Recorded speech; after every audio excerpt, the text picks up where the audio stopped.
meeting to order. Thank you, everybody, for joining. I'm sure others from the public might join or whatnot, but I think we've been doing a pretty good job of getting our minutes updated, and we've got some recordings posted up there. So, thanks, everybody. Is Kevin on? I thought I saw Kevin. Is he gone again? Is he Galaxy S8? There he is. There he is. Kev, how are you? Kevin, What is this? Everybody looking very nice. What is this Galaxy 58 or S8? He's on a cell phone. He's on an Android phone. He's muted. I audible tonight. The What's that, Kevin? One with the cell phone for the iPad. Little audible. Oh, gotcha. All right. It's good to see. It looks like you actually made it know where your house is, though. You're familiar with the address that you live at, it appears. I assume that's where you are. I had a very opinionated text message saying, "I need you home tonight, hon." Left a lot of room for debate there, it sounds like. Yeah. All right. So with that, let's kick off. A bunch of emails sent around today. Hopefully everybody was able to keep up with those. We've got 2 sets of minutes to go over. So let's start with April 27th minutes. If there's any comments, let's FinCom members fire away. Let's get them over to Jen.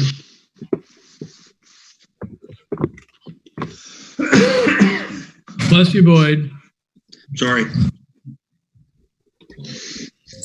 In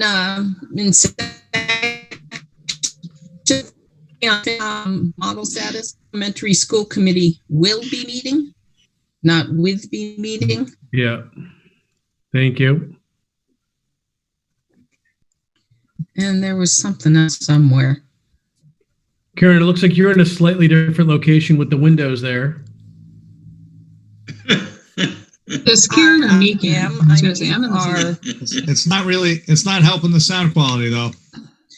No, it's still. I've got all the wire bars I want, but I'm in our pantry / study. I think you need to hug the router, Karen.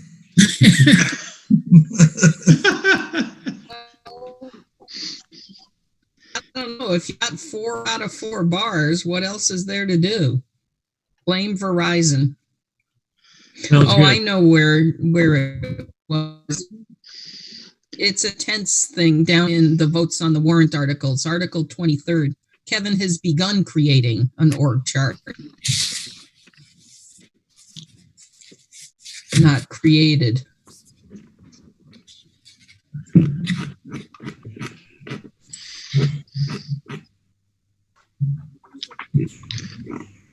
Okay. Any other comments on the 427 minutes?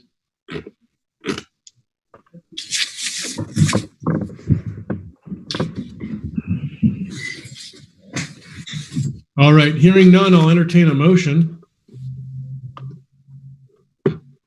Motion to approve. With amended. Oh, sorry, Jay. I'll second Jay. All right, Jen. Jay made a motion to approve as amended, and Karen Dow seconded. So with that, any discussion? All right, we'll do a roll call vote. Jay. Aye. Karen Dow. Aye. Lou. Aye. Karen Duvall.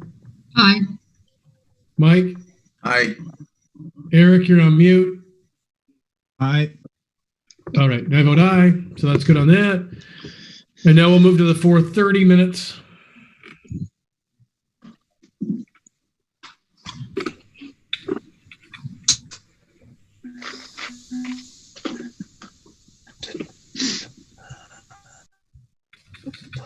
I can't remember if I had something or not.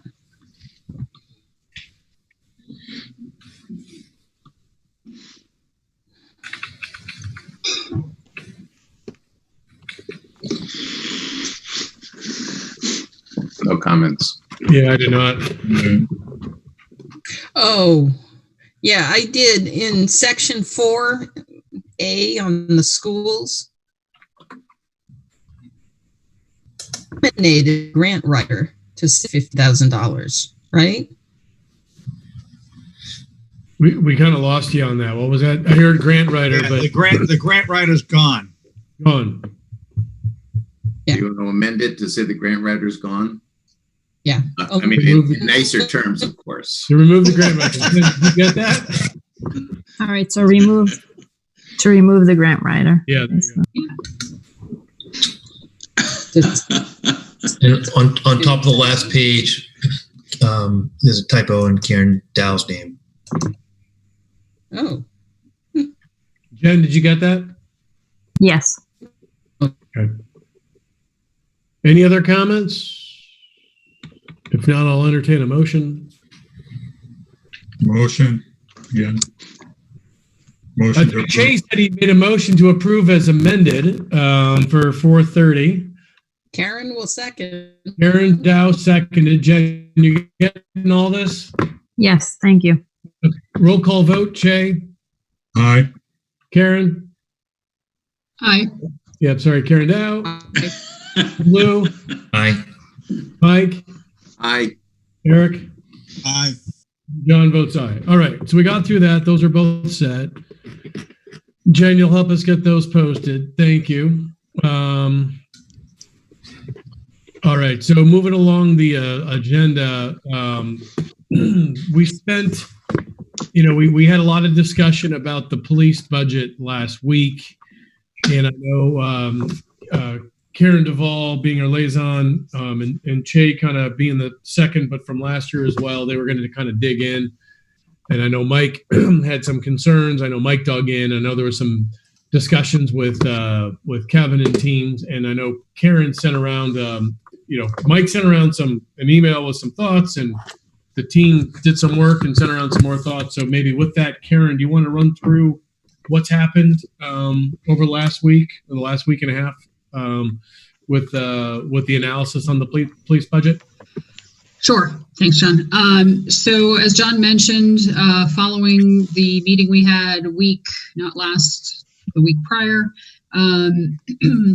there was just some discrepancy or exchange that we went through, obviously, to try to figure out what went on with the fiscal 20 leading into fiscal 21 in that process. So Che and Mike, et cetera, met with Catherine, did a review. I know Kevin and Catherine spent some time looking at it as well. And then Mike and Che and I met to walk through with Kevin's support where everything had come in for prior year, and then looking at fiscal 20 and then the budget for 21 to get to the final number that was being requested for 21. So the information I circulated earlier this evening was kind of the summary or the synopsis of what we all discussed.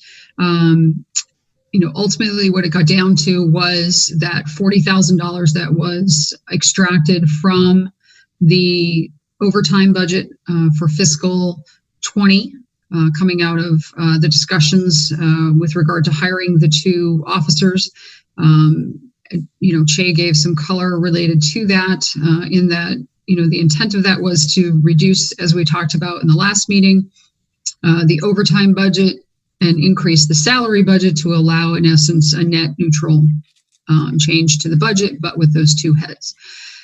So after walking through all of that, we did summarize the wage and salary line items, which is what I had sent forward in the attachment to everyone earlier tonight, just so that would give us an apples to apple comparison. So basically pulled out the over guideline for this year, had walked through everything with Kevin to make sure we had the final numbers related to the police budget, so that we were all comfortable after the negotiation with the new chief and everything else that has ensued since the last time we all got a copy. I believe Catherine circulated that to at least some of us, possibly all of us, towards the end of last week. So ultimately, we came down with the number that's presented. In fact, I can pop that up quick so that we can follow along. Give me a moment just to open it up.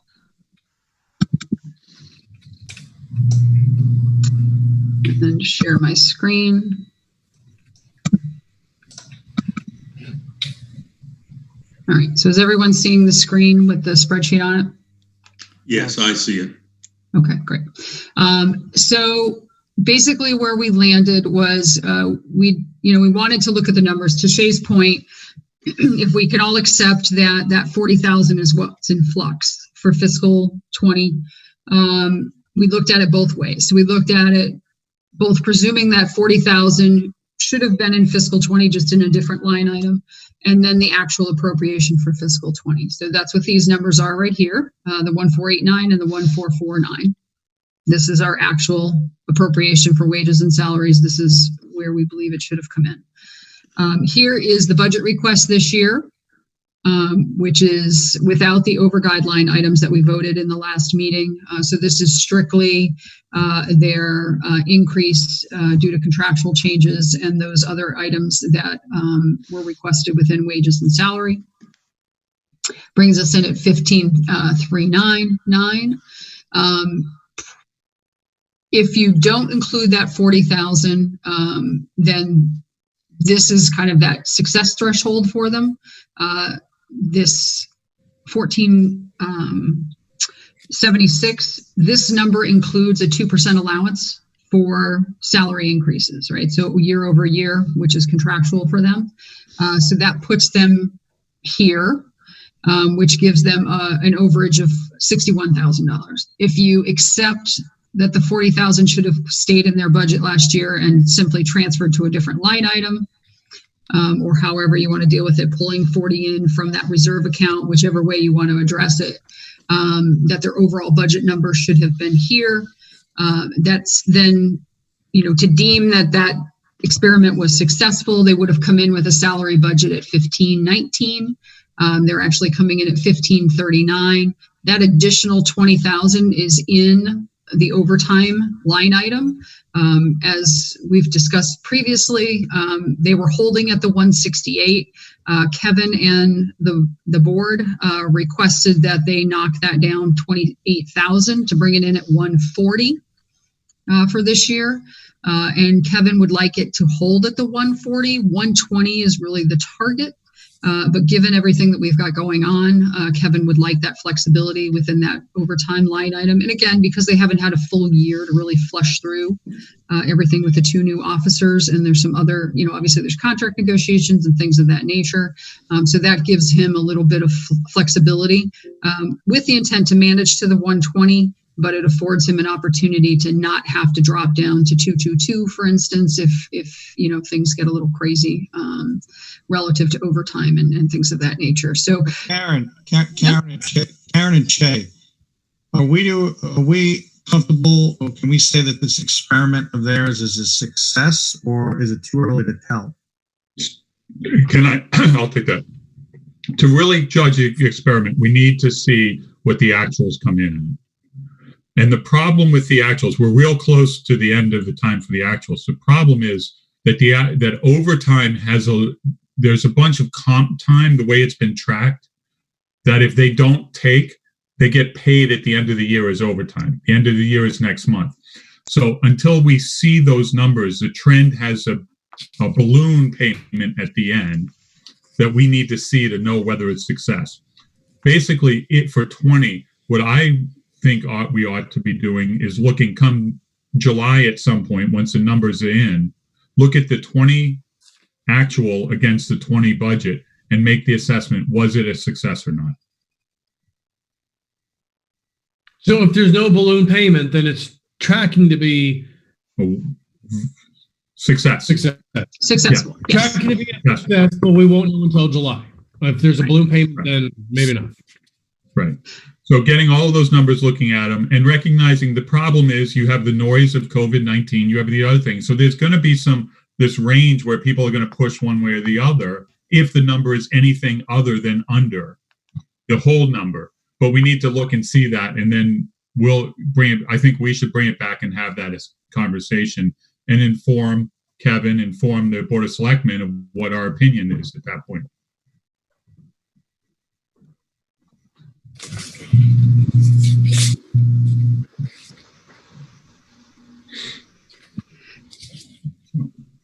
So with that, I guess I would ask if there's any other concerns, other questions at this point. John, I don't know, or Kevin, if there's anything else that you want to say in this space. Kevin?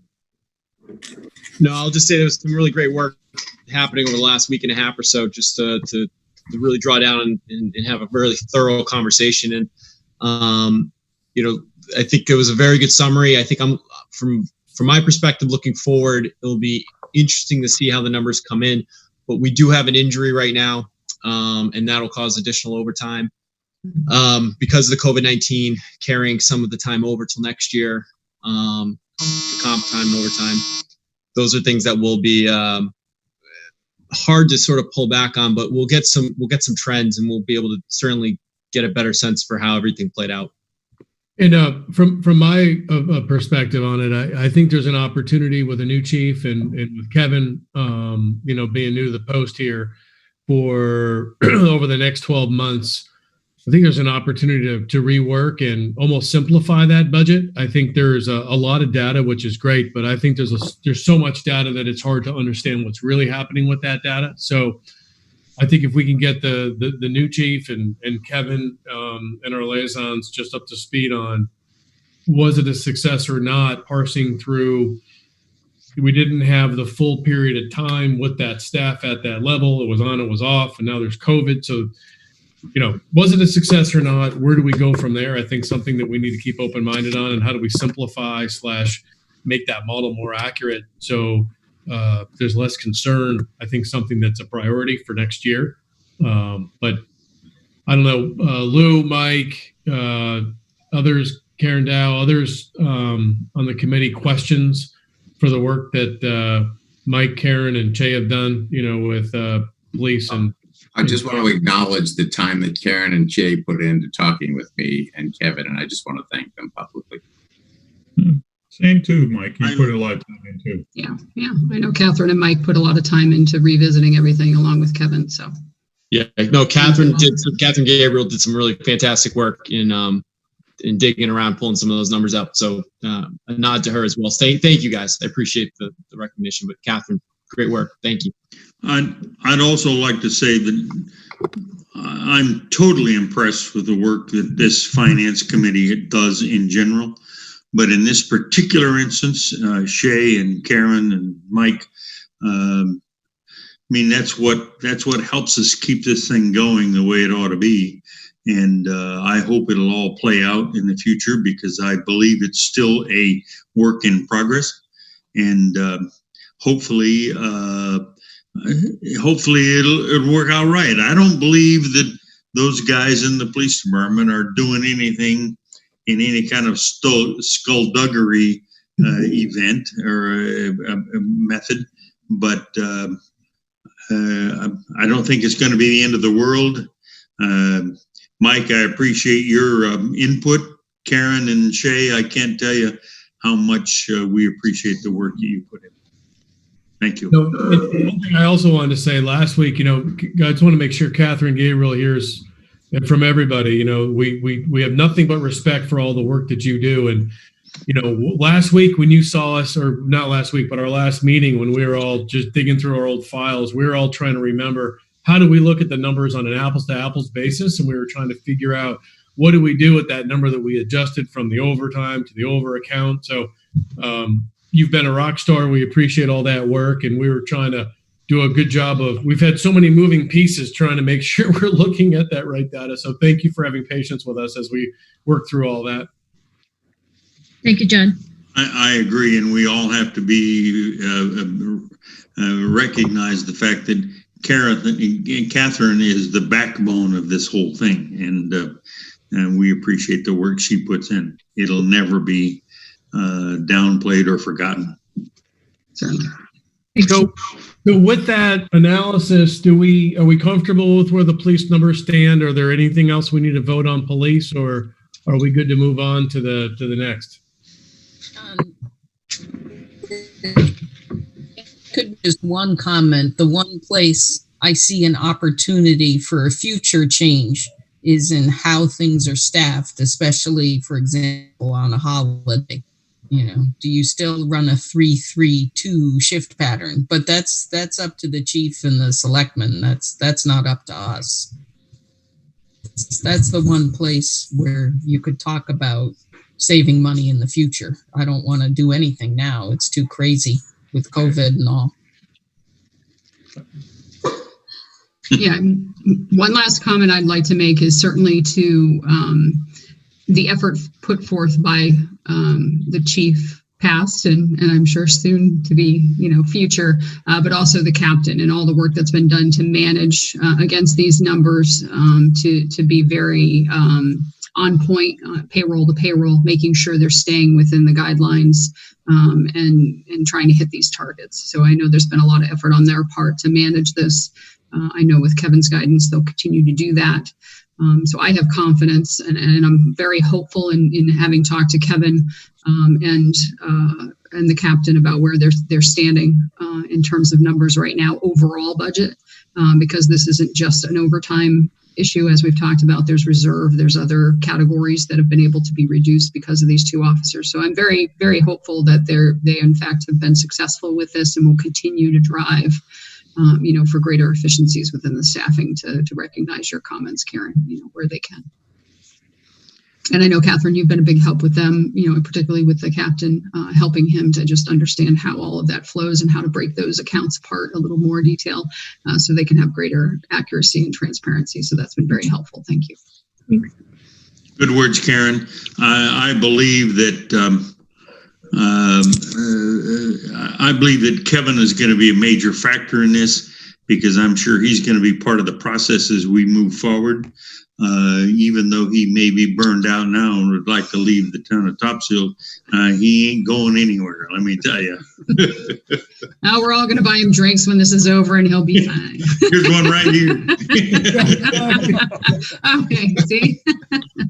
Cranberry juice.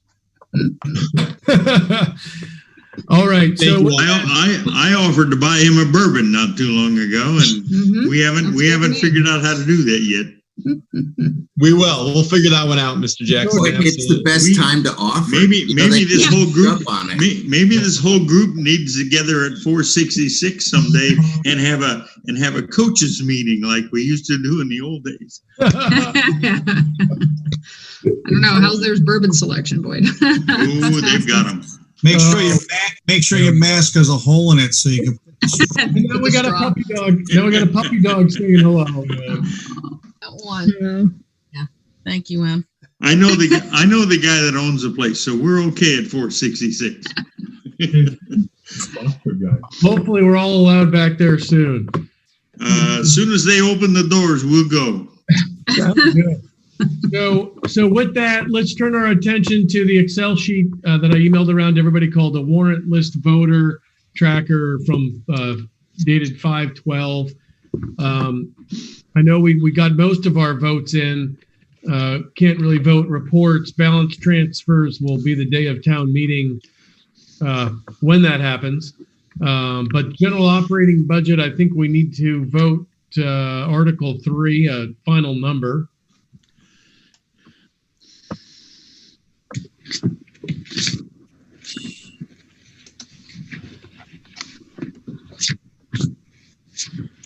Article.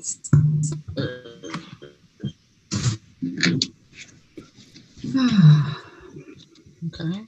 We sent around the final warrant package from the selectmen, and I believe that number is that number accurate? There was a question on, there's a tiny adjustment that might need to be made to that number from the warrant, last version of the warrant.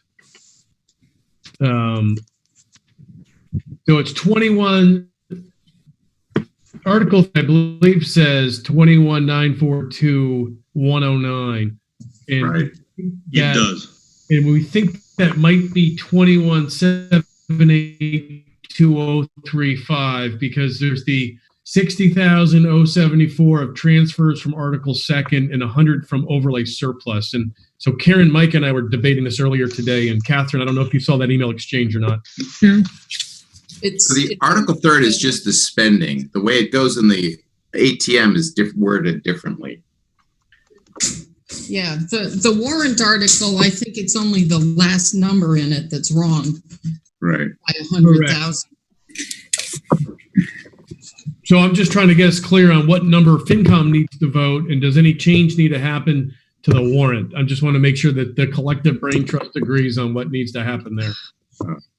So the 100,000 that's going from overlay surplus, it's not an offset against the appropriations. And originally, when I had talked to Dick Kingston about it, he had suggested putting it in as a separate warrant article. It's basically a reduce from free cash because you don't want it as an appropriation. And what we're basing it on is looking at, come November when we're on the computer entering it into the tax recap sheet, it can't be an appropriation because it wouldn't have the offsets that it needs to have. There's a whole bunch of reasons. When Kevin brought it to KP Law, Lauren Goldberg, she suggested adding the wording in there in Article 3rd, which also suits the same purpose, but it's not an offset like the 50,000, the Article 2nd. Yep. So the numbers that are in Article 3rd without the 100,000 taking off is correct. Okay, so even though we're transferring the overlay surplus, it's still raise and assess the 21,820,35. Yeah, because it's being applied. It's offsetting the 140,000 that's for the allowance for abatement and exemption. It's not offsetting an appropriated budgeted amount.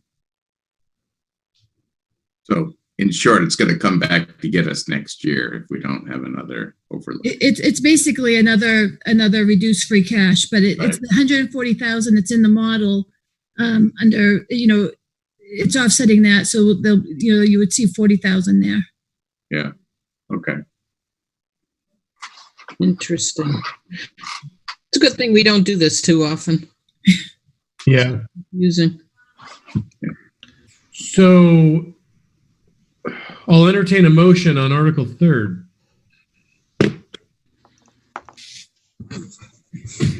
Go for it, Mike. Okay.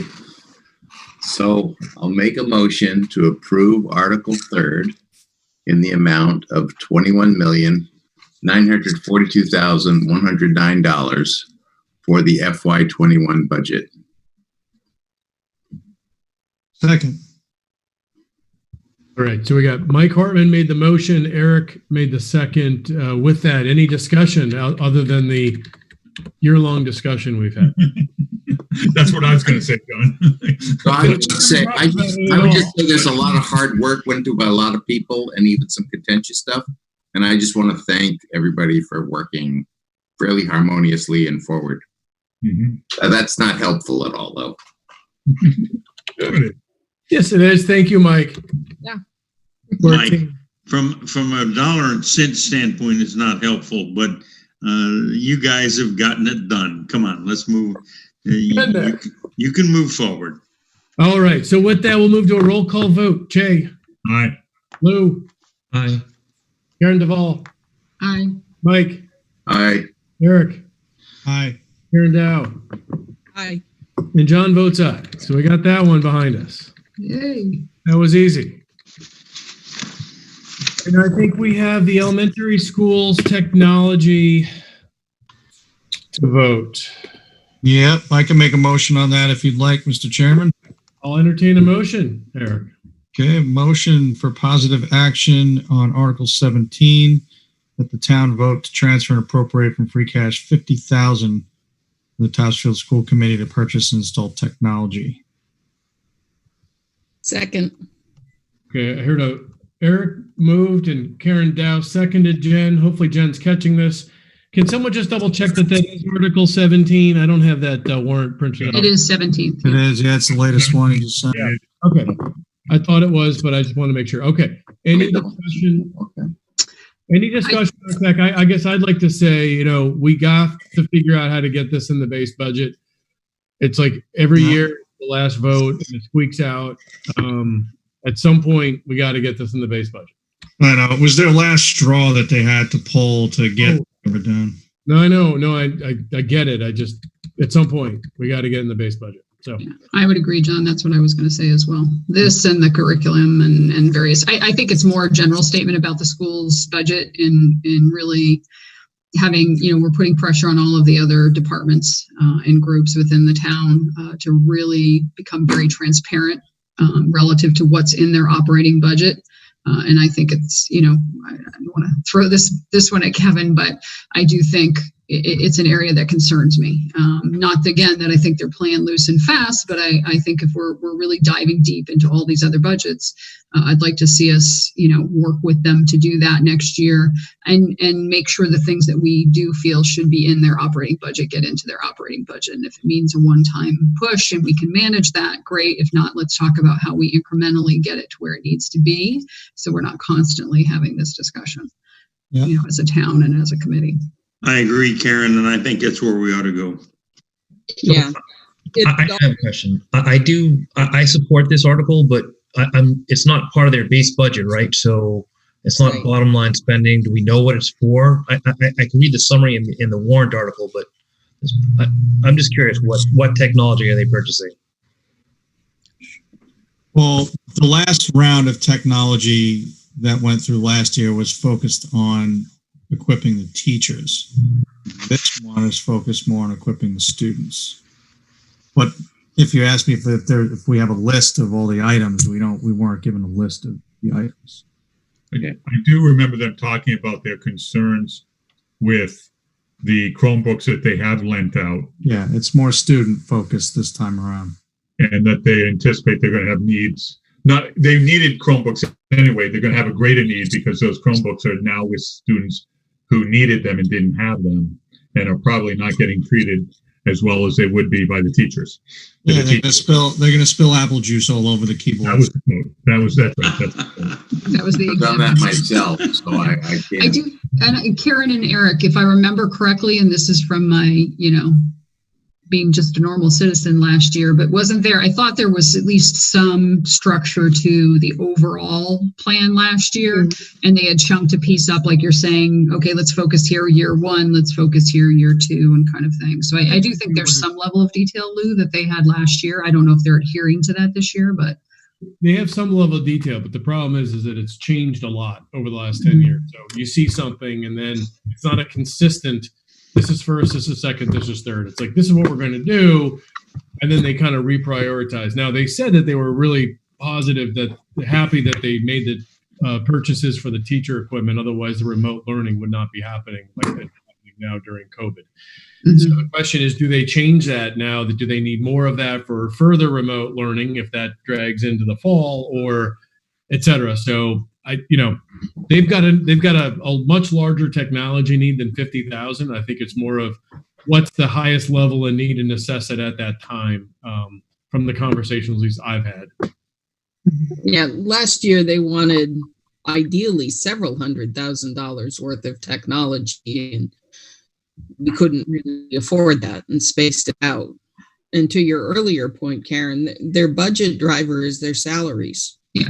And when push comes to shove and it's time to give the contractual raises, or you've just finished negotiations or whatever, what falls out is things like curriculum and technology, because you can wave your hands and say that's one time. mm-hmm. But Yeah, really, it's ongoing cost. I think we I'd all like agree. to go back. I'm sorry, Karen. I was going to say, I think we all, at least there's been voiced, we've got to start working with them on their staffing, models and things of that nature, and digging deeper into that, and how do they get those costs down and get, and I recognize contractually and, again, we're going to spin around this conversation, so you want to keep it going. But I think, we know what the driver is. They have to do something about it. They can't keep pointing to it and saying, that's a driver, SPED's a driver. They can't keep acquiescing to those being the drivers. They've got to deal with them, right? They're not going to change. They're not going to go away. Right. School committee has to press on that. School committee needs to press harder on that. They either need to figure out, hey, we need technology, we need curriculum, and we need SPED, therefore class sizes need to get larger. But then you say we want smaller class sizes, and the steps and the COLAs need to come down. It's, like they can't have it all. They need to make that call. Nope. or privately fund technology or privately fund other deltas of it. But That's right. Yeah. all right. So with that, we'll move to the roll call vote. Jay? And before you do that, I'd like to go back to a remark that Karen made a little while ago. Does that mean all of us here are abnormal citizens? No, I guess regular without the extra duties, right? And awareness. Thank you. Too funny. All right, Jay? Aye. Lou? Aye. Karen Duvall? Aye. Mike? Aye. Eric? Aye. Karen Dow? Aye. And John's aye. All right. Should we vote the stabilization fund and the free cash to offset the tax rate, or do we do that the day of the meeting? I think you want to do it now. Yeah, vote it before the letter goes out. Yeah. All right. I'll entertain a motion on general stabilization fund. Can I suggest before I would make the motion, but we talked about scaling back on the capital this year so we could put more in the stabilization. And I think we scaled back about $130,000 worth. So instead of the usual 25,000 to just sort of keep pace with the policy guideline of how stabilization should grow, I'd say it should be 155,000 or maybe even a little more. We have the free cash. Yeah. And if we think we're going to have a special town meeting sometime after July 1st, that's really the only place we can go to get funding. I think that's prudent. Just for what it's worth, when the Board of Selectmen and myself, we met on the warrant articles for capital, 159,000. That was $300,000 initially in the capital that was presented. When things started to obviously turn and we were seeing what could become of the economy, I believe it was 159 was pulled back, and 141 still is still in the warrant as capital items.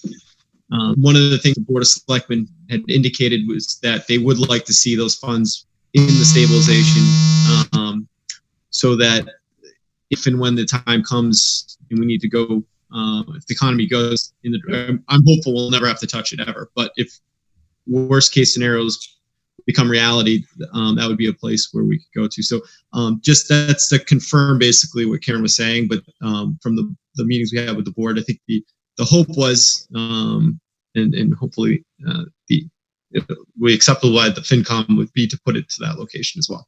Yeah. Mm-hmm. I have one question for Karen Dow.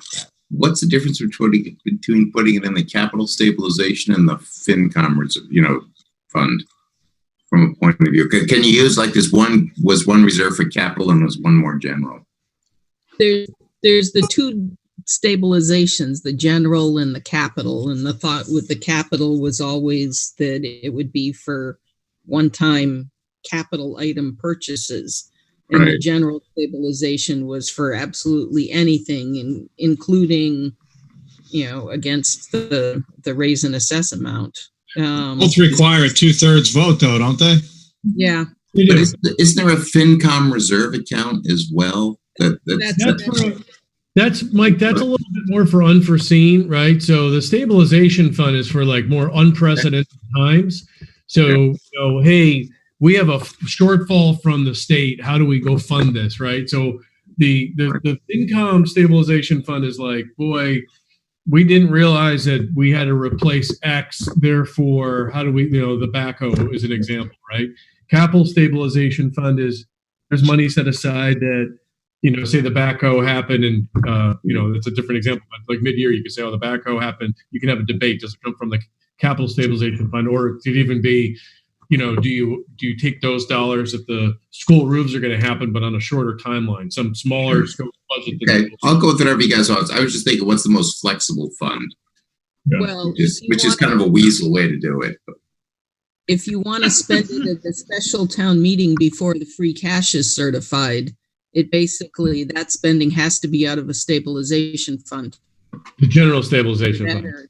or the tax rate. The FinCom reserve fund, it's just under our control. It's only us. Like John said, it's Right. it's for unforeseen things. Yeah. If the town's going to vote for something, it would come from a stabilization fund. Yeah. So I think right now for capital stabilization, the model, Mike, correct me if I'm wrong, it's 100,000. General stabilization, it's 25, and we're talking about increasing it by the amount of that 160 or 165 that got moved over. And then the free cash to offset the tax rate, roughly that 1%, which when we had the balancing tool, we talked about 260,000. So those are the $3 amounts we're talking about. Right. Okay. I'm not sure about how much was cut out of capital. The way I look at Mike's. I think we like cut out 100 and, I think it's 191 we have in capital when I add up the stuff. Well, that includes the 20,000 for the tennis courts that we voted no action. I agree. I'm sorry. I should take a step back. I put it in there because it's still on the vote. I was just assuming it was going to pass, but I mean, I think they're not going to pass. But if it's on the warrant, I put it in there. But you're right. But the way I added it up, The 50,000. Then it's 171 the way you added up, Karen. Absolutely. The You think 50,000 was you're going to get somebody contesting the tennis courts, and then it's going to get reversed? So Eric, I don't think so. But twice we've gotten smacked pretty hard. Where the FinCom recommended one way and the town went another way, and I'm just thinking of that 5% where you get a bunch of tennis players saying, "I want." That's all. But I'm thinking wild animals in plastic bags, right? We went one way pretty strongly in the town. Come on, you gotta think about the serious stuff. Catherine wanted to say something. Oh, sorry. I was just going to add that the 50,000 wasn't originally. The 50,000 was originally the 85,000, which was the school math program, and that was not included as part of the 300,000 pay-as-you-go capital. Okay. Okay. That's why you're seeing a difference. Okay. Thanks, Boyd. Yeah. So the first one up is the capital stabilization fund, right? So that's the 100,000. Should we vote that first?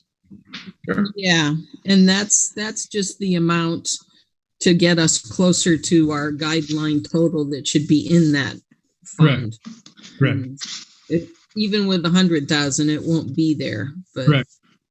So I'd make a motion for $100,000 from free cash to the capital stabilization fund, which is positive action on Article 31st. Second.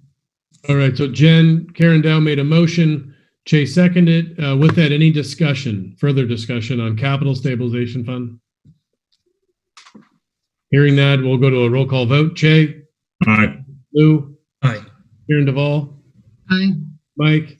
Aye. Karen Dow? Aye. Eric? Aye. And John votes aye. So with that, we'll move to the general stabilization fund. So Catherine, Kevin, what did you all believe the delta to be from what was originally requested? Or I guess the question might be of Mr. Jackson and Mr. Gant. What was the selectmen's ask relative to that? I can tell you that. So Kevin's capital plan came in right at 300,000 initially, and then there was 6 things that were put on hold or removed: the police cruiser, the ballot tabulator and scanner, the feasibility studies for the Stewart School, the Proctor School, the fire sprinkler system, and the library camera, and that totaled 159. Which was put on hold. 141 is currently on the warrant.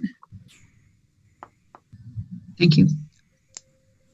And then normally we would put in, like the model currently has 25,000, right? So 25,000 plus, is it 150 or 155 or 160? Something in that zip code is. Or we could look at it that. We have a free cash position right now that's something like $1 million some odd. Yeah, Mike, your latest model, what does that have? So the latest model, 62 or something, right? Yeah, I'm gonna find it here in my email. as minimum free cash position. Sorry, I gotta look at my screen here. Hang on. 1,028,000. 28. And that's after the 260s applied? Yes, after the 260s applied, and also the 62,000 because we moved the fire chief from a warrant article. The call firefighters from warrant article into the budget. And so a couple years ago, that number was at 700,000 and was up to 1.1, and then it was down to just under 900,000, and now it's at the 1,028. Right. So we generally go at 750 as a beginning. And over the past 2 years, between our very judicious chairs, we've bumped it up a little bit during this whole process. Yeah, I think there's always been a pre 09 downturn, from a percentage standpoint, it's closer to like $1 million today is a pretty good target to have. That helps. So, yeah.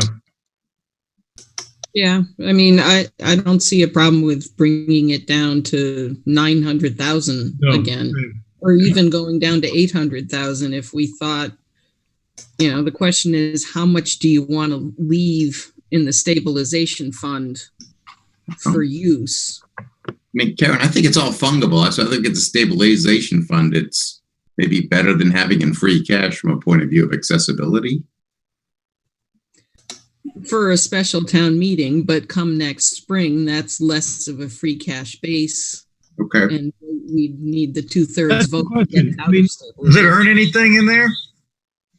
Well, the thing is, you're hearing like the state receipts are way down. And so, at the beginning of all this, and we looked at the last two downturns, the state receipts that we received didn't get, there was a 2-year, 3-year delay. The question is this so severe that does it happen faster? And so if it happens faster and we don't get the state receipts here, these funds would be able to use to help offset something. So, but not the full 2 million that we expect in state receipts. Yeah. Right. That gets hit by.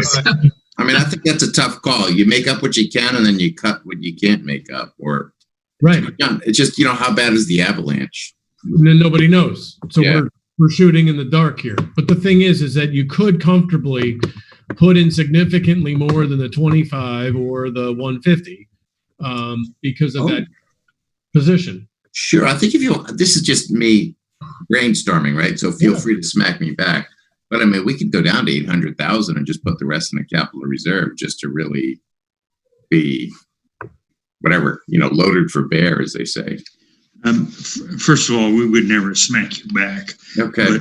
But second of all, it's like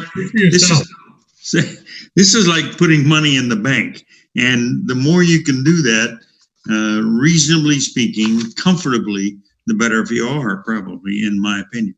Well, really, either way, it's in the bank. It's just how easy is it is accessible. I mean, either way, we're talking about. I agree. Yeah. Which way. To some degree, but we also know that the rating agencies look at how much we spend on capital over time. I mean, we're pulling back on that now because we're going through a crisis. But if we have a lot in the bank and we're also keeping pace with capital improvements, then we're fine, right?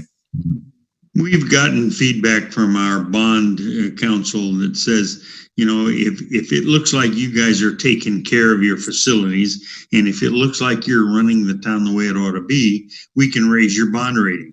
And we did that a couple years ago. Right. Happened, Exactly. okay. Yep. And that's all part of what we're talking about here.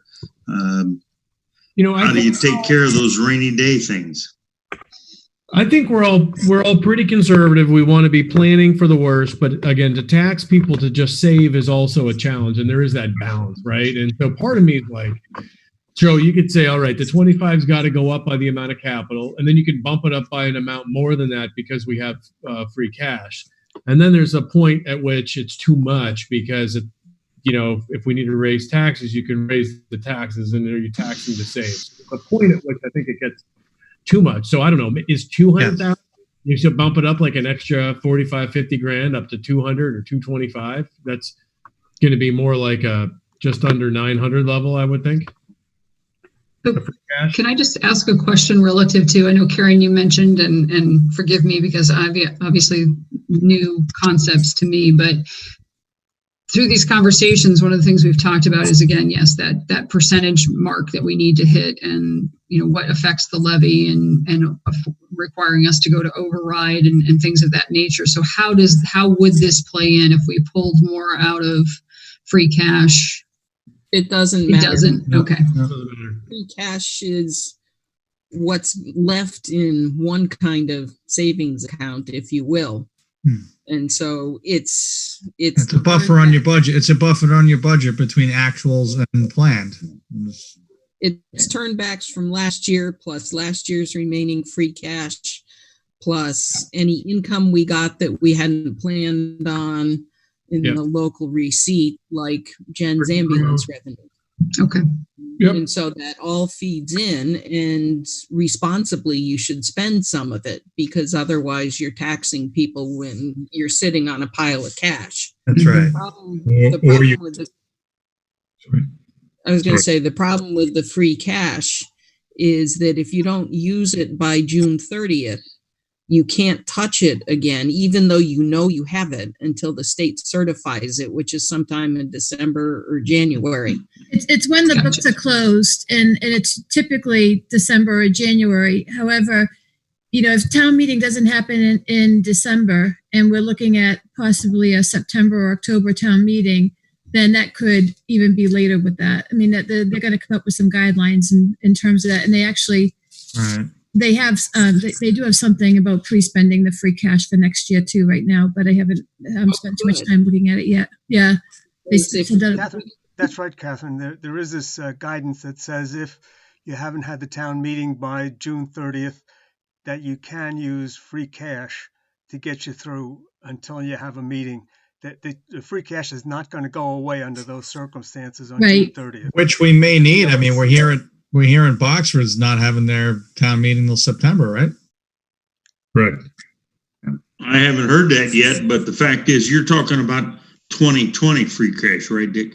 Yeah. Yes. Existing free cash. It's a special thing. As been pointed out a number of times here, it goes away on June 30th, but not this year. Yeah, not this year. New guidance from DOR. Yeah, cool. Although it does require special permissions, and that we haven't even started to discuss yet. But it's still safer to put it in the stabilization fund, because we're sure we have it available. Yes. Mm-hmm. It just takes. So Mike, what's the if we did 200, what does the free cash go down to? And if we do 250, what does the free cash go down to? Sure. So you mean if we do? Okay. So if we take 25 in your model right now. Okay, we got 25. What do you want to put it up to? Say 200. Oh wow! Okay, wow. Okay, that'll get Mike's attention. Well, we're already saying we got the 160 to add to it, and I'm just adding another. Right. So hang on. Let's. I just want to go back. Recap summary. Okay, so then we would drop our free cash position to. Hang on. Sorry, I'm sorry. I'm slow. No, don't apologize. I'm handicapped here. While Mike is doing that, don't we also have the 35, the difference between 50K for technology and 85K for the math program? That was outside. We already ate that up. Yeah, and it was the only thing that's not included in that is the 20,000 for the tennis courts, and I didn't include that in the 159 because last year, when it still shows up in the warrant, there's a chance that could still get voted, like last year happened with the library. Yeah, Mr. Gant, we were all still that the 85 should be in the base budget and not even in it, and it was outside of the capital. So that's why we're not throwing that in that number right now. Sure. So if we put 200 into the capital stabilization. General stabilization. General stabilization. Sorry, Karen. Yeah. Again, my memory lasts exactly 15 seconds on this one.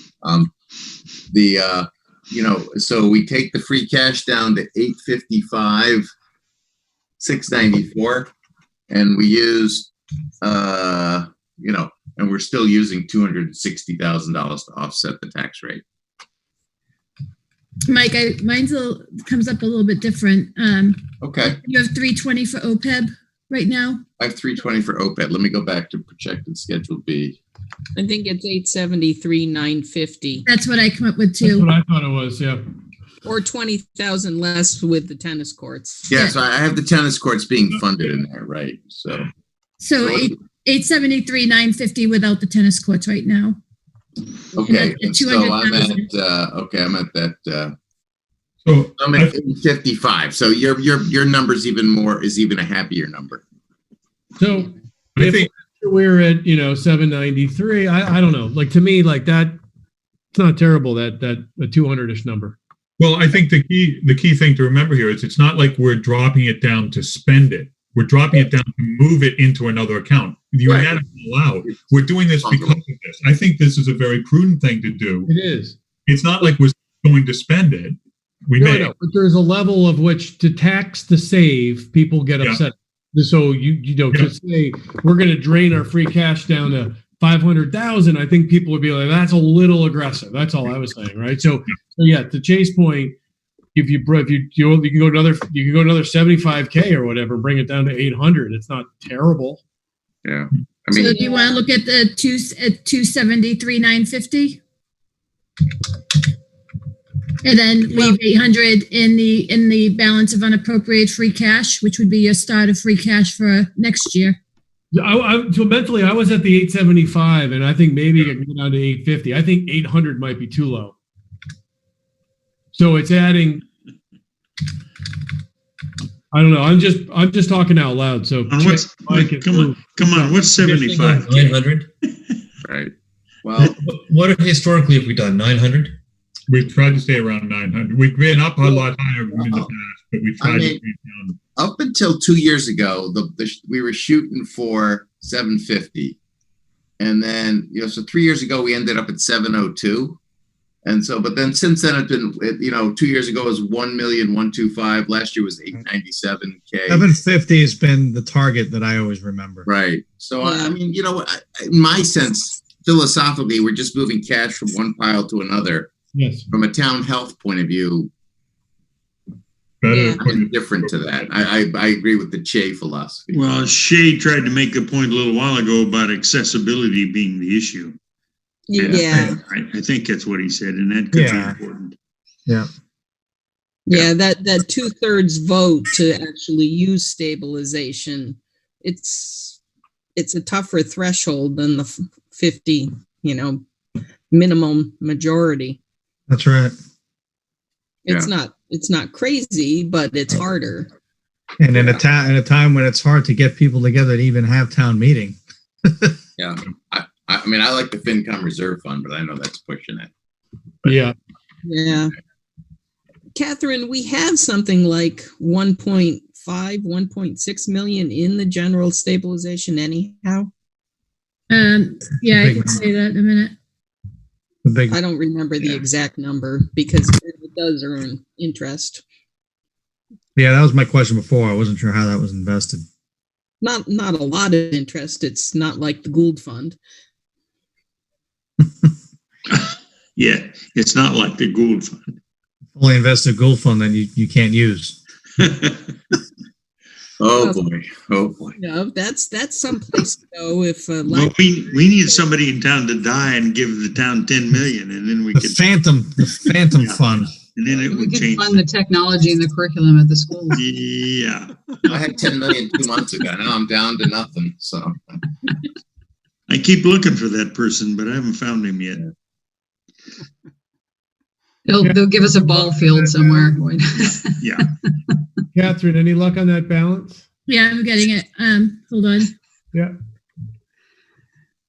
I mean, it's at the right level now by our policy guidelines. That's why we just put 25,000 in to sort of keep up with the growth of the The budget. percentage level. So the general stabilization for the town is 1.328, Which and has a then- percentage of the operating budget, right? and the capital stabilization is 547. I was having a brain freeze before I pulled up OPEB. all right. Could always give the money to OPEB, right, Chet? Not this year.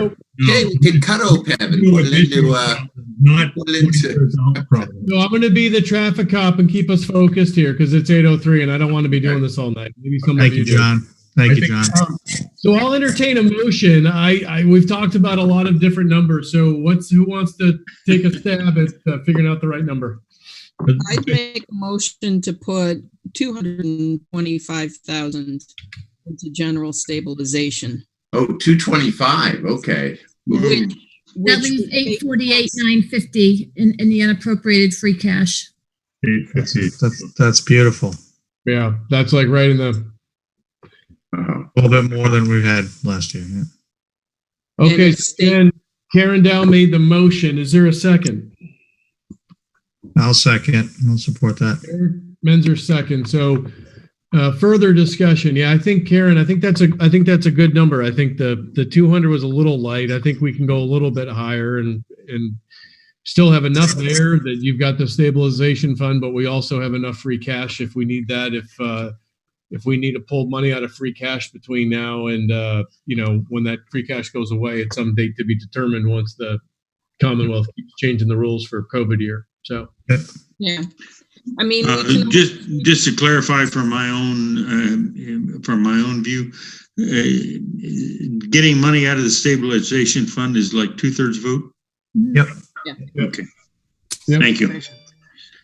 and if town meeting is not June 23rd, if it's in August and we're spending out of free cash, I mean, we revisit it. We'll know more. Of course. no more. And we can vote. If that ends up happening, and then if we end up pulling out of free cash and we don't have this to transfer in, we can do a new vote prior to our town meeting, depending on when that happens. So, all right. Any further comments? Okay, so we're going to do a roll call vote. Che, All right. Lou, Aye. Karen DeVault, Aye. Mike, Aye. Karen Dow, Aye. Eric, Aye. and Jen, and John says aye. Jen, did you get all that? Yep. Okay. All right. I think that's prudent. Well done. Article 33rd, free cash to offset tax rate. We've contemplated and theoretically voted on 260, so I'll entertain a motion to make that official. So I'd like to, I'm just looking at it right now. That's your 1%, right, John? Right. It's ish. Right. Okay. Okay, that's fine. 260 sounds good to me. Yep. Yeah, Sorry, it's a little- I was just checking the numbers to make sure we were in the realm. Yeah, it's just a little north. I think it's, but I think that's the number that we kind of Yeah. Okay. augured on that balance rule. Yeah. Totally. Sorry. I was just looking at the latest changes. Very Don't good. I worry. agree. That's what we got to do. So I'll entertain a motion. Before you do that, where does that put us for free cash? That's the same number that. Yeah. Kevin- So I think I think Catherine's model and mine are close, but we've got to resolve.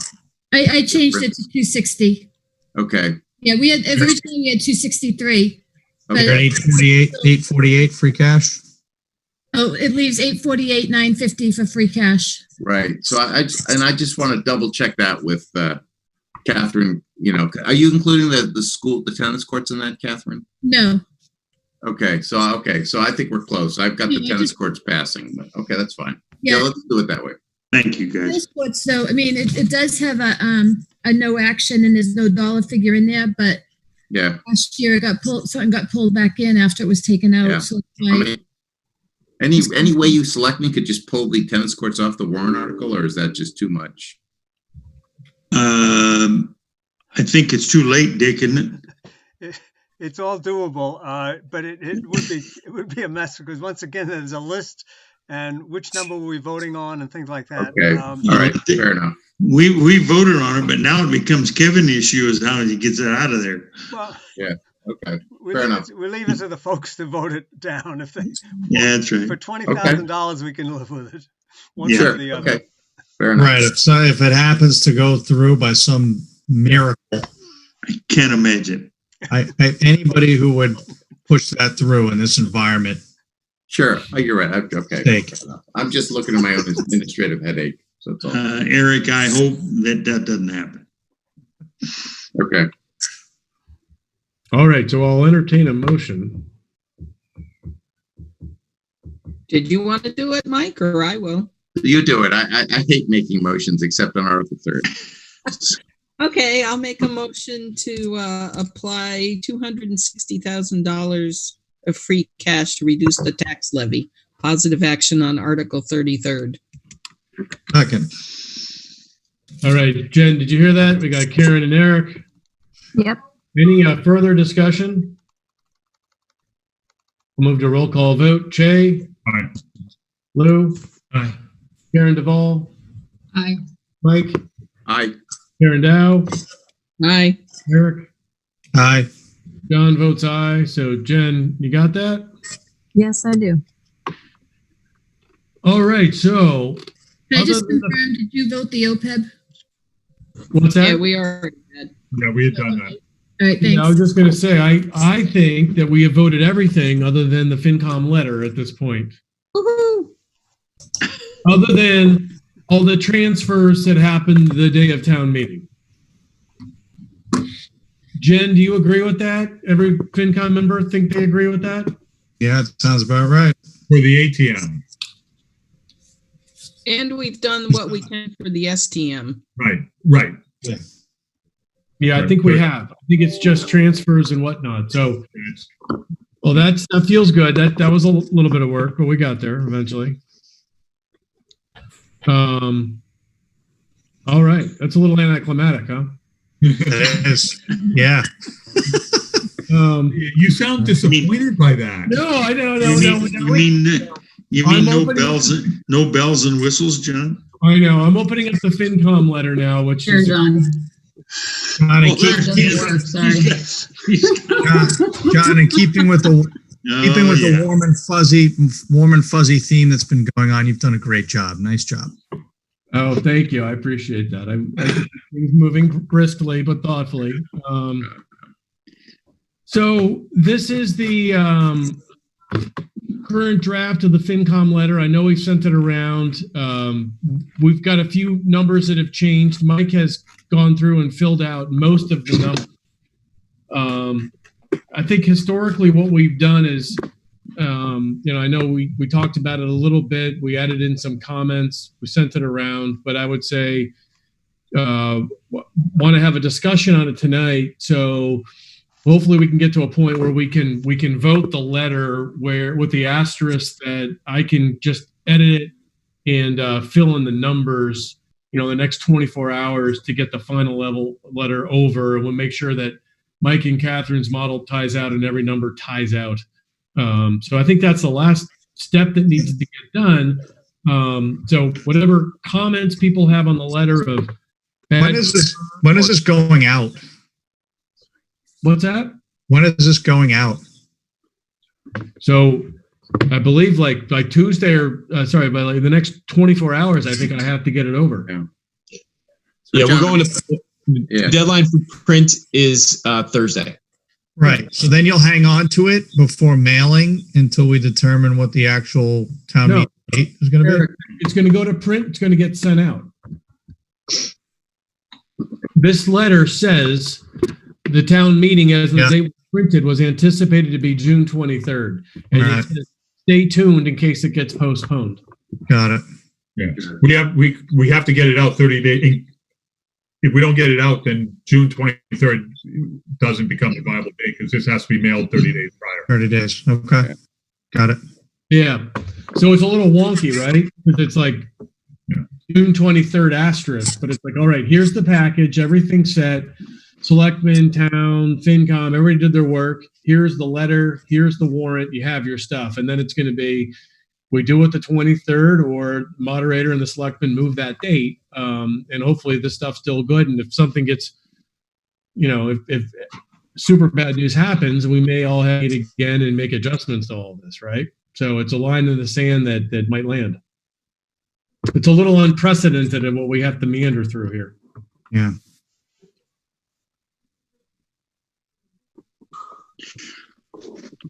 John, I've read that letter, and in my opinion, it's a good letter.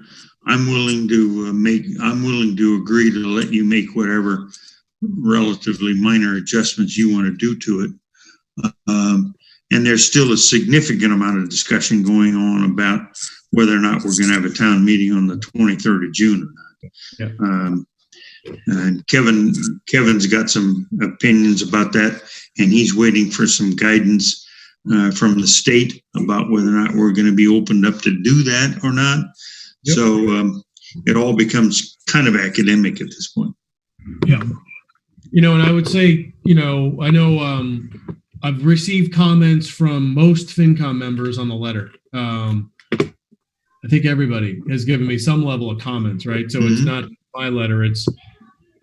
So I would just say, if there's something you think it's missing or misrepresenting or not addressing, let me know. John, the one thing that it occurred to me in reading it again, it must be on the third page, the paragraph about additional funds, other requests over guidelines. Now that adjustments have been made in a bunch of budgets, those over guidelines amounts that are noted, some of these items are offset by reductions in other line items.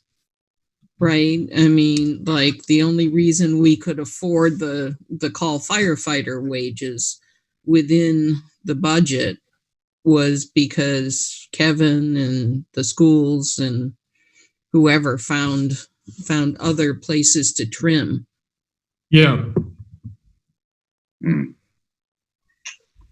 Like decreasing, we wouldn't have had to increase for election expenses so much if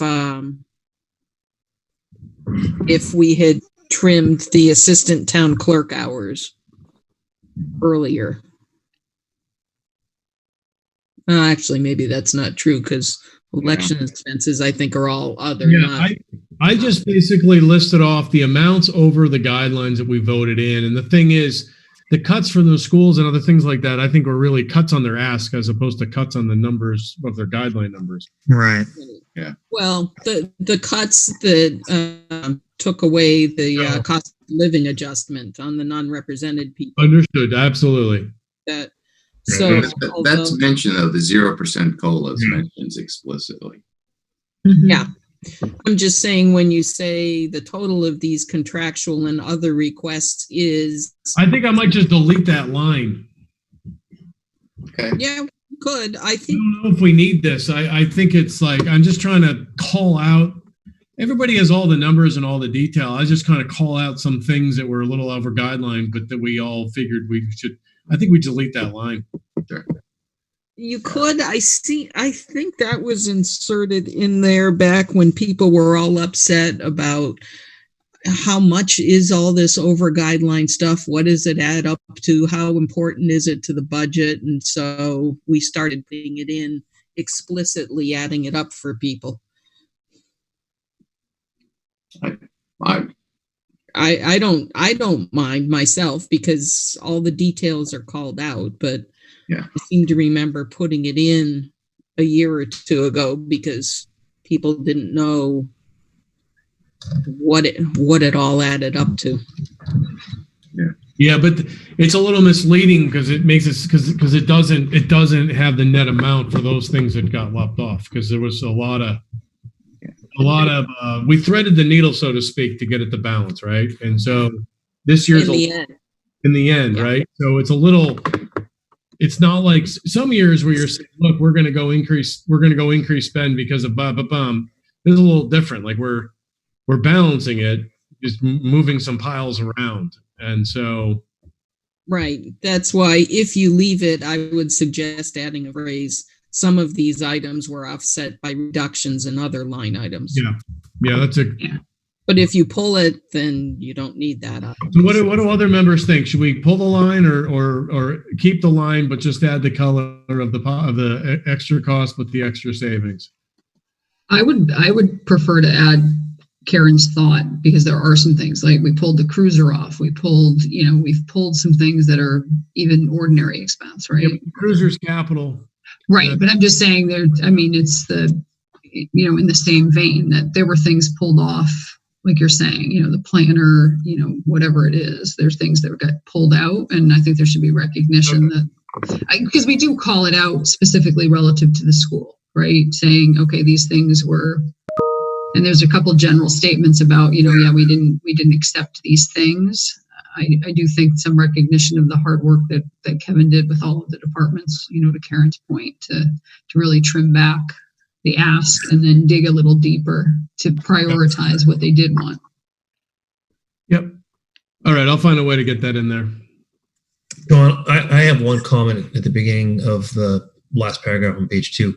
That really should be the Finance Committee voted to recommend to approve several we're not approving ourselves. We're recommending to town meeting. So Yeah. Thank you. Yep. That's good.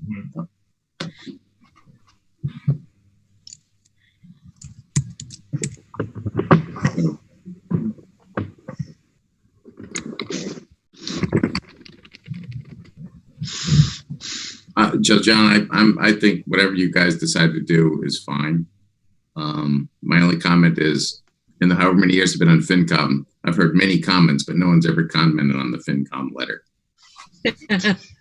True. Yeah. And I'm just looking at the school stuff again. I think your notes there and the additional noted items are good, John. Yeah. All right. The it's a joy to write, as Karen knows. You never start from scratch on this letter.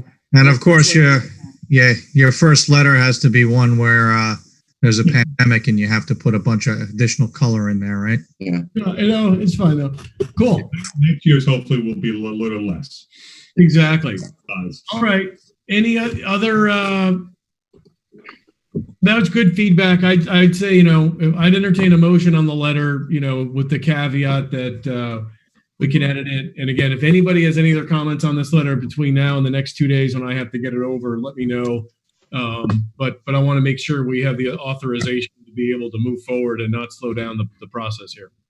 So can I make a motion to approve and show support for the FinCom letter as stated with the 2 caveats? 1, to allow us to do future votes, and 2, to allow John to make minor changes to grammar or other things and to clarify numbers and or correct necessary items. second. So Jen, that was a motion by Che and a second by Lou. With that, any further discussion? No. Not on my end. All right, roll call vote. Che? Aye. Lou? Aye. Karen Duvall?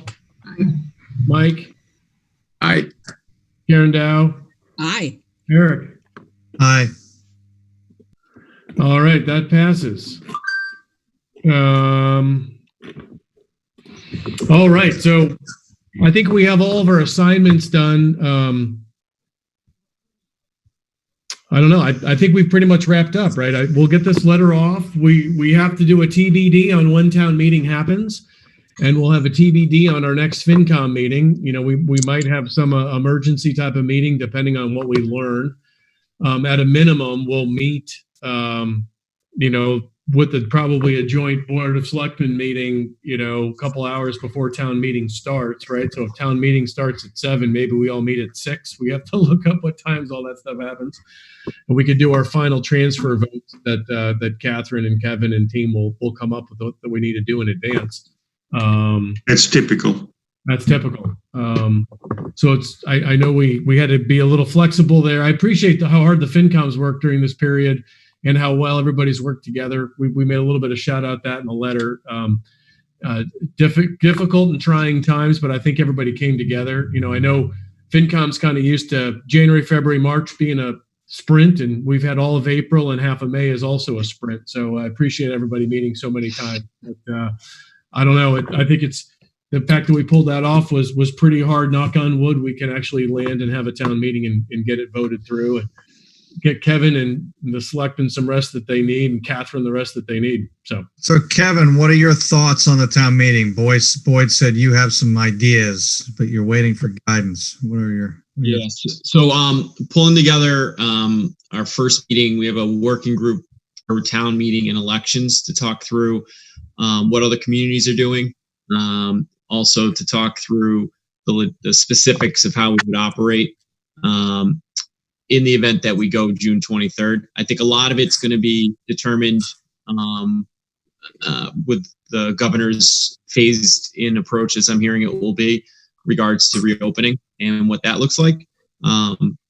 But I do know there are still communities that are scheduled ahead of us that are still trying to and target to have a town meeting in June. That is correct. I heard someone earlier mention that Boxford was pushed till September. That's accurate. They're the only one of sort of the cohort of town administrators that I've been speaking with that has made that definitive decision at this point. I think, again, everyone's waiting then over the course of this week to see if there's any updates from the governor. And we communicate regularly because, you know, if one community's doing something different, we're trying to, as much as we can, to try to collectively come up with good ideas across all fronts. And it's been a good process. So as of right now, we're hopeful for the 23rd, but obviously that's could be subject to change, and we'll know more in the next couple of weeks. And that working group will be instrumental in helping us come up with a game plan, as well as public safety officials will be there, et cetera, to help us with the informed decision when we make that call if we need to push it again. You ever thought any thoughts or conversations about holding it outdoors? There's been a lot of different concepts. Another concept was having classrooms at Masconomic rather than in a single location. What we were able to do is secure the auditorium, but also the field house, which gives us some options for spreading out. We've talked about, we had 4,000 masks donated by EBSCO that we have waiting to use for both the elections and town meeting. Shields for people to check in, things of those natures are the things we're working through. But outdoors is something that a few people have talked about, maybe at the Common. The logistics on that are a little bit different, but it's certainly something we'll have on the table to talk through and exhaust that option. But it's something we've heard, absolutely. Is there a possibility that some of the warrant articles would be dropped and we just do the spending ones just to shorten town meeting and reduce the exposure time? Yeah, no, it's a great question. I know some communities have had that conversation. One of the things I've talked about with our health officials is, whether we're gathering for 30 minutes to do just a handful of articles to get the budget passed, or if we're gathering for the entirety, we're still gathering. So I think in some regards, it's a zero sum. If we're comfortable enough to have people gather for any amount of time, then push it through. There's other communities. Marblehead's dropped their quorum from 300 to 30 and are only putting the budget on. I was talking with the town administrator there yesterday, and there's nothing that could stop people from still showing up and having 300 or 400 people still show up anyway. And that's right. So now let me ask a question on the other side of that.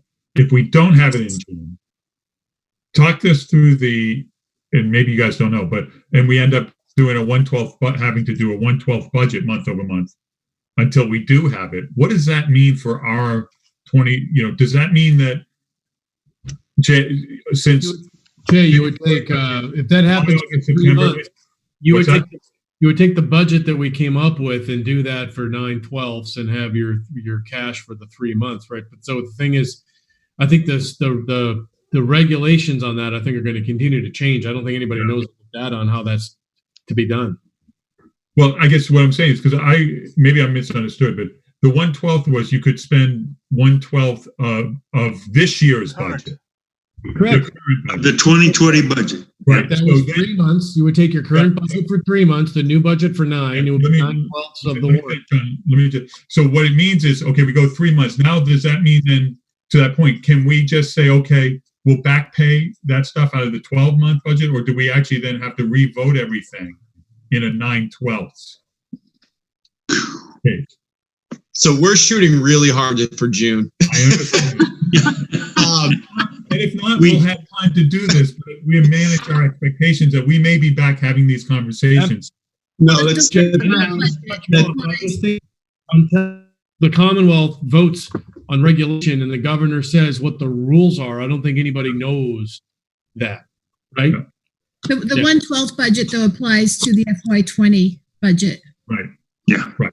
Yeah, so we've been carrying it forward. And I did talk to Dick Kingston, our external auditor. He said that it's a minimum of 1/12 because I was asking in terms of a retirement assessment that if we pay that up front, which we pay every year, it saves us between $20,000 and $30,000. And then also we have debt payments and the changes in payrolls that those would all still go forward. My opinion is that none of us want to go beyond June 23rd, because when we do, things get significantly more complicated, in my opinion. Hey, And Catherine knows more about that than I do. is there a chance that the governor comes out with some edict or decree that says the selectmen can just go ahead without a town meeting, or is that a pipe dream? No, that have to come from the legislature. Okay. And they're very. Actually, Lou would know this better than I would, certainly. But I mean, that's in It would law, never not in executive. It would never happen. Yeah. It's possible, but remember that they just came out with the new guidelines that allows us to do, as Kevin mentioned, cutting the quorum down to as low as 1/10 of what, or 10% of what the statute is within your town. What are we, 200 now? Or are we 100? Ours is 100, so we could go down 100. to 10. But That would be that's the dangerous. only. So they've worked on providing us with some tools. And they did it for representative town meetings, and they did it for regional districts. They put out these rules. So that's very new. They could do more, but as far as I think at this point they're concerned, they've done a lot just recently. Okay. No, Yeah, down to 10 and specifically for budget as well. That new legislation, it's to try to make sure we can have an operating budget. It's my understanding. The one thing too I'll mention is we're well positioned. We moved pretty quickly with reserving the room on the 23rd. There was Middleton and Boxford until they moved out to September were both the 2 weeks prior to us. Middleton's still, I think the 10th, I believe, of June is their date. And a number of other communities are still on the books ahead of our date of the 23rd. So if, like I said, over the next couple of weeks, some of those town meetings that are before ours, people will be having to make some difficult decisions. And if we see people moving forward, I'll know before any official notice, because we talk regularly with the other TAs what the direction they're moving in. And if they decide to go forward with it, we'll be able to observe how it goes. And if it's not the right thing to do, and there's issues coming from it with getting people to show up or the safety components, that will absolutely be part of the decision process if we don't make a preemptive decision before those meetings start to happen. So we're fortunately positioned in time-wise better than a lot of other communities at this point. Could I just take this chance to, in a straw man kind of vote, how does the FinCom feel about gathering 6 weeks from now to have a town meeting inside someplace, whether it's in the auditorium or in the field house? If you want to put some information to us, so to speak, I think we're open to any thoughts that people have. not overly comfortable, but I'm probably in similar boat as a lot of people right now. I'm just trying to figure this all out. I think that things will move a lot more swiftly. There's no overrides, balance the budget. There's nothing majorly contentious, I think, that get pulled out, but I don't want to jinx us. So I don't envision it being us in a room till midnight situation as in the past, but Yeah, I mean, you put it out there for a lower quorum, like was said earlier, you get 10 people, but you're probably still going to get the 100 that's going to show up. That's my point is like, even if it's a smaller quorum, I mean, still, I think a lot of people show up. You're So- still going to get 100 people at least. So my thoughts are if we do have 100 people, there will be COVID in the room. No, so I go into a COVID environment once every 2 weeks. And, I mask up, I've got a bunny suit on, so I'm kind of comfortable with it. But I don't think I want to go in there with a tie and a coat and whatever. So that's, You'd look beautiful. Mike, you'd look beautiful in a bunny suit. oh, I was terrified the first time. I also think that there's going to be, again, I'm not one of these like, USA being land of the free, and if you're sheltering in place, then you take away our rights. Nor do I think people should be in their home for forever. I'm more of I agree. person, but I do think many states are opening up the wrong way too fast, and I do think the numbers are all going to start going back up. And so we could be right in the middle of the numbers going back up in June. That's right. No, I'm with you on that. I'm in the same camp. I'm not in the, let's go protest without our masks on, but also, let's not run scared and live our whole lives in fear either. But do it. You got to be smart and you got to be practical about it. And there's got to be a process in place and everyone's got to follow it. I mean, I would treat it as though, obviously we're going to be given guidelines as the state starts to roll out openings and things of that nature. And I have every confidence that Kevin is being judicious in talking to health officials and that and how he would structure it. But, my expectation would be, there's infrared scanning for temperatures and everyone has to have a mask and we're spaced apart. I mean, my preference would be we'd be outside. I'd prefer not to be inside, honestly. And if we have to be inside, that we're very, very separated. I mean, I would even say, we have, is the fairground an option? I was going to suggest that as well. Yeah, we have the fairground. The arena, and mark seats and keep people separate from one another and, Saturday afternoon town meeting on the Topsfield Fairgrounds. Hey, does the Board of Health have a say in all this, or is it are they a spectator on this? Yes, our health agent Wendy Hansberry and our Board of Health chair Cheryl. I talk with Wendy.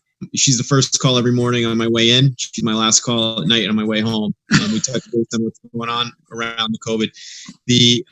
I've spoken with Cheryl regularly. Not as often as Wendy, around all things COVID, and both Wendy and Cheryl are going to be part of that sort of task force, that ad hoc working group that'll help us talk through what we're hearing for guidelines and what we need to do from a specific logistical standpoint.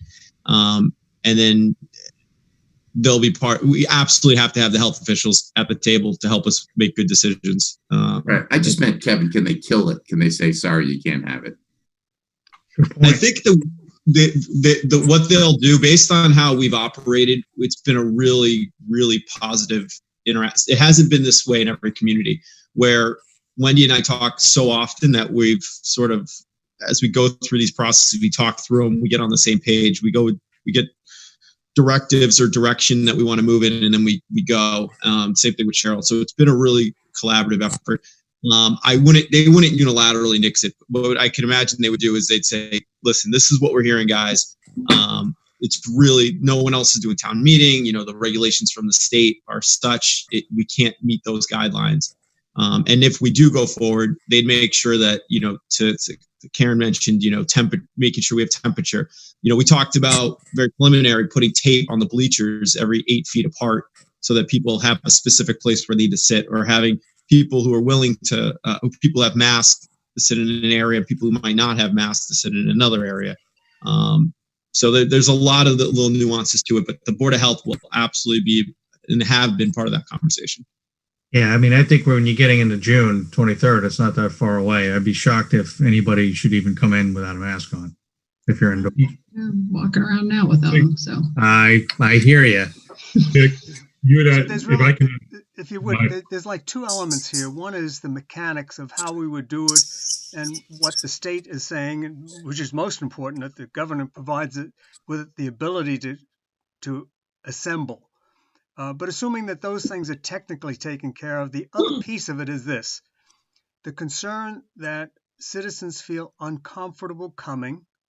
It's then their choice. As long as we're doing it within the state guidelines, as far as I'm concerned, it's their choice not to come. But we also need to think about, are those people that are not coming, do they feel disenfranchised? In other words, technically the state, all the pieces that we put together say it's okay to do. It's clear, it's okay to do. But people still feel uncomfortable to the point that they say, I really want to come, but I'm afraid to come. So that's a factor that we have to kind of throw in on top of all of So the planning. Very real. That's what I was trying to get out there and say is the concern from my perspective wasn't me. And you kind of put it that way, but unfortunately it's mitigated by the fact that this isn't a very contentious budget. But if it was, or if, for example, if the schools had come in high this year, then some of the people who are more at risk and maybe in general less inclined to support the schools would not be as well represented, right? So if the other population is concerned about coming, so that is a concern of mine, similar to you. But I think it is somewhat tamped down by not being a contentious budget this year. Yeah. And Dick, how do you guys feel in the selectmen? 3 of you are in the high risk category, just from a point of view of the numbers I'm looking at. Well, I don't necessarily feel comfortable about it. But, wait a minute. I'm high risk. Come on. So anyone I'm only 55 years old. Oh, okay. I apologize. You'll forgive me for chuckling. I'm 81 this month.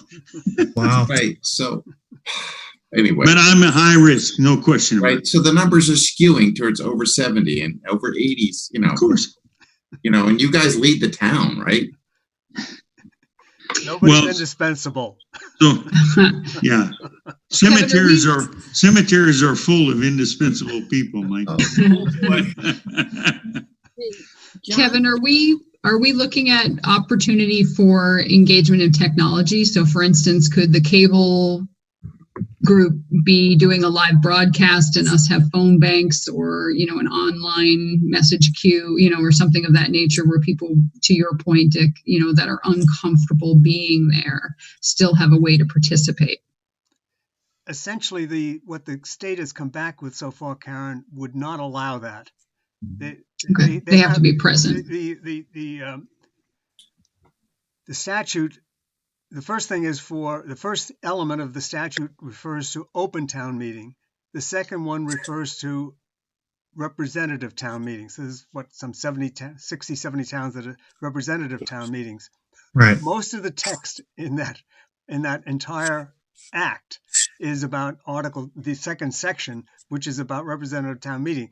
They have a tremendous amount of detail about how they would be able to run a Zoom type meeting for representative town meeting. But that's not an option that they offered to an open town meeting. The advantage of a representative town meeting is they know how many people are involved and they can control those people, saying you have to use a phone, or we could, whatever the case may be, so that they can even do some type of electronic voting, as they pointed out. But for open town meeting, we have none of those options offered to us.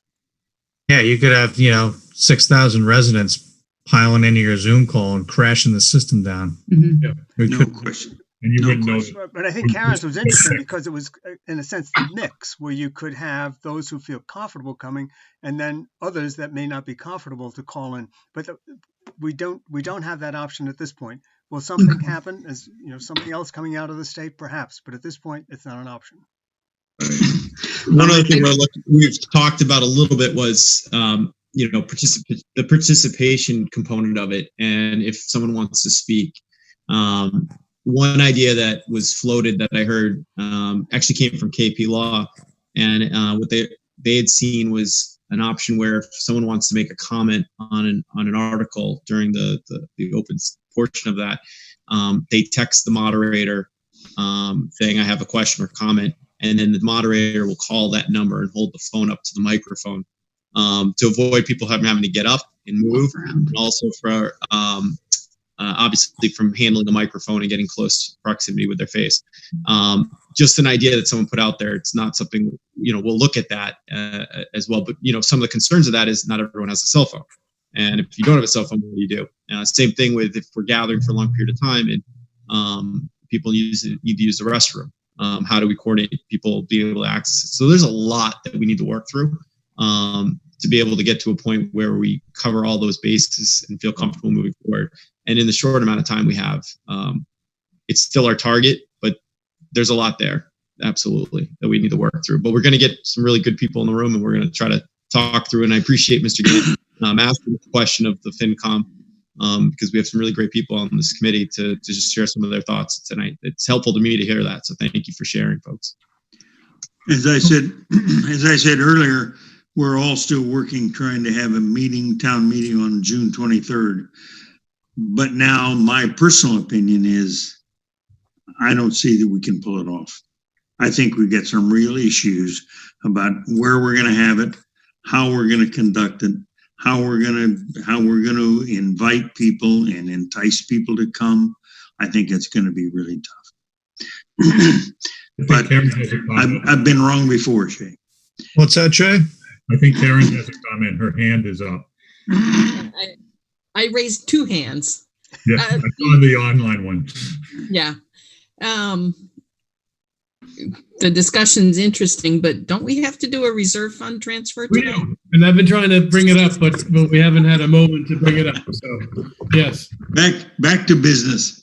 $5,200. I was waiting for Kevin to bring it up. Kevin, do you want to give us your spiel? So we had a number of retirements this year, which exhausted our compensated account. And so what we have, the final retirement for this fiscal year is Chief Evan Haglund. His total dollar amount was $74.18. And we're around just a shade under $5,200 short in the account for compensated absences to make that payment.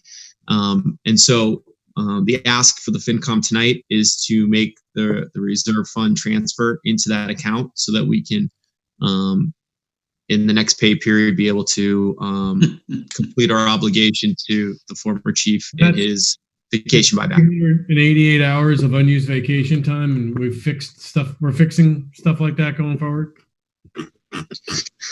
So correct. So basically, right now, for instance, my contract, there's the limitation on how many vacation days I can take over year. I can pull 10 days over into my existing 20 days of vacation. So if I were to retire next year, fingers crossed, just kidding, I would be at no fingers crossed.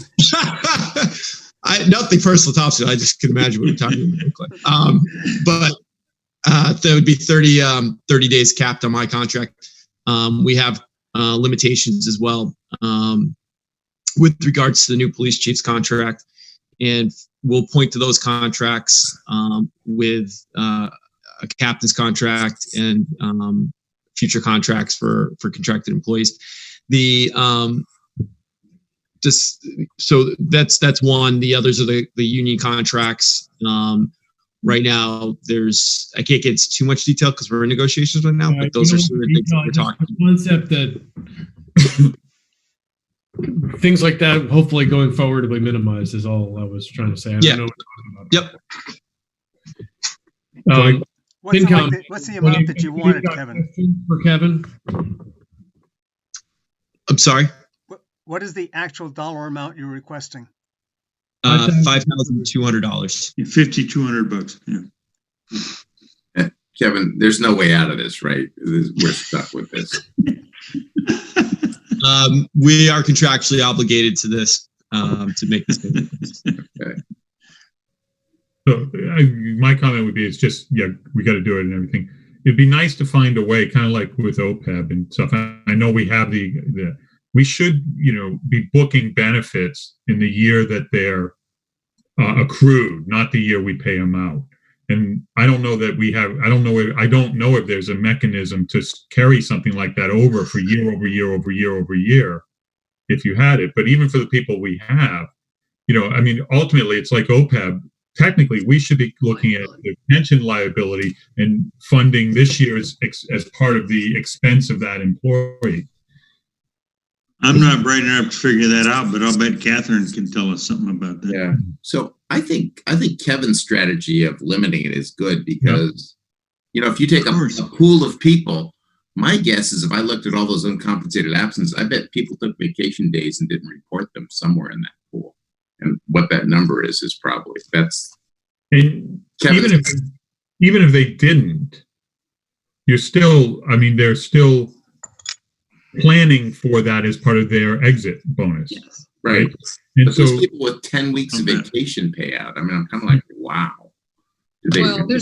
We do set compensated absences every year based on who we know is going to retire. This year, we just had more.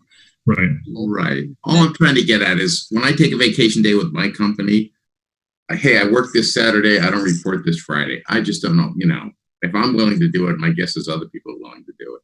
Yeah, well, now you're starting to get into the comp time discussion, which is a whole nother animal. Yeah. But I think the principal thing is expenses, even if they're future expenses, we need to get closer and closer as possible to accruing and budgeting for future expenses in the year they're earned. Yeah. Right. And Karen, to your point, I understand. Yep. We know where people are going to retire this, next year or so, or we have a guess. So let's go fund it, the year prior. But, to Chay's point, if you were doing that organizationally, you'd be carrying the liability, which is why many companies, Mike, don't do it anymore. Right. They got rid of this as a policy. Sure. No, I work for a company. If I don't take vacation, they call me up and say, we're worried you're not taking your vacation. For Chief Haglund, if it's $2,000 over 20 years, you're accruing $1,000 a year. And so as opposed to 20,000 coming out of this year where that whole, and we're 5,200 short. Anyway, you understand what we got to solve for. So with that, it's getting later. I'd entertain a motion on this. I will. You're the police liaison. I will move that we agree to make the transfer of $5,200 from, and I don't have the language in front of me, but I'm assuming is it in salary reserve or is this in reserve fund? In the reserve fund to salaries or to the, Compensated absences. Compensated absences in the amount of $5,200. Second. So Karen Duvall made the motion and Mike seconded. With that, any further discussion? And it is unforeseen because it was other retirements. We knew the chief was retiring, correct, but not the other retirements that were owed that drained the fund. There were 2 planned and 2 that were unplanned this year. The chief was a planned one. Mm-hmm. Right, yeah. But it was just the timing that it's his that we're voting on. So, so with that, a roll call vote. Jay. Aye. Lou. Aye. Karen Duvall. Aye. Karen Dow. Aye. Eric. Aye. Mike. Aye. And John votes aye. So Jen, that passes. And then I think we need a second vote so I'm able to sign this on behalf of the committee, like we did last time. I'll make a motion to authorize John to sign on behalf of the Finance Committee. Second. Any further discussion? Roll call vote. Jay. Aye. Lou. Aye. Karen. Aye. Karen. Aye. Eric. Aye. Mike. Aye. John votes aye. That passes. Any other business or any other updates anybody has for tonight? I would just comment that you guys have all done such a great job, and you're all prepared for next year. So you got to sign up for next year so you can continue this wonderful, fun process. Thank you, Boyd. I think Karen's hand is up again. Can I really? Yes, it's that time. I don't know. I'll make a motion that we adjourn. Second. All right, with that, we do a roll call vote. Jay. Aye. Lou. Aye. Karen Duvall. Aye. Karen Dow. Aye. Eric, Aye. Mike, Aye. John votes aye. Jen, hopefully you got all that. I did.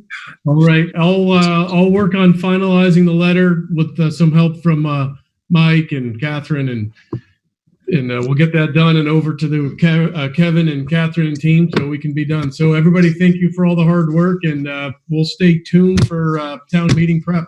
So we won't need to meet until town meeting night, right? At this point? September. Yeah, okay. Yeah. September. Yeah, and we can't tell you when that's going to be. All right. In fact, if it moves past June, we'll probably have to meet before that, right? Yeah, and Eric, unless something unforeseen happens, or there's some reserve or this or that needs to happen, or we need to figure out how to get the 112 voting going or something, we'll see. So Okay. Sounds good. thank you, everybody. Thank you all for making it a pleasurable first year. Thanks, Yeah. guys. Thank you, everybody. Glad to Thanks, guys. have you all. Glad to have you all